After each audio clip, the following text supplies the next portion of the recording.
বিজয় দিবস উপলক্ষে ভারতীয় সেনার পূর্বাঞ্চলীয় কমান্ডের সদর দপ্তর কলকাতার ফোর্ট উইলিয়ামে সেনাবাহিনীর তরফে এক বিশেষ অনুষ্ঠানের আয়োজন করা হয়। একটি প্রতিবেদন। বাংলাদেশের ৫৪তম স্বাধীনতা দিবস। তবে এই স্বাধীনতা খুব সহজে পায়নি বাংলাদেশ।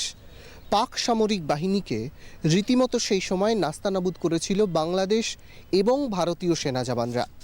আজ ভারতীয় সেনা জওয়ানদের পক্ষ থেকে কলকাতায় ইস্টার্ন কমান্ডিংয়ের অফিসে সেই সেনা জওয়ানদের স্মরণ করা হলো।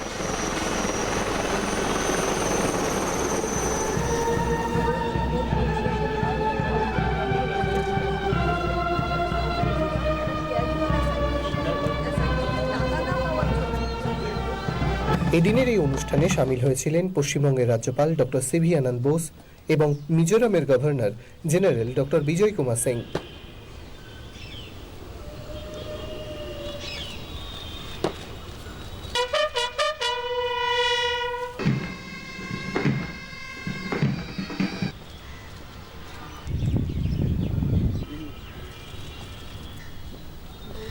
It gives a clear message to the whole world. It's not gold but men who make a country great and strong. India has proved once again, every remember those days, that day, when, along with the Mukti Yoddhas, India won the battle against democracy, the battle that was waged by Pakistan against freedom, and the battle that was made for oppression. In creation of Bangladesh, and through you, I would like to convey that if ever there is a definition of just war, then this was a just war.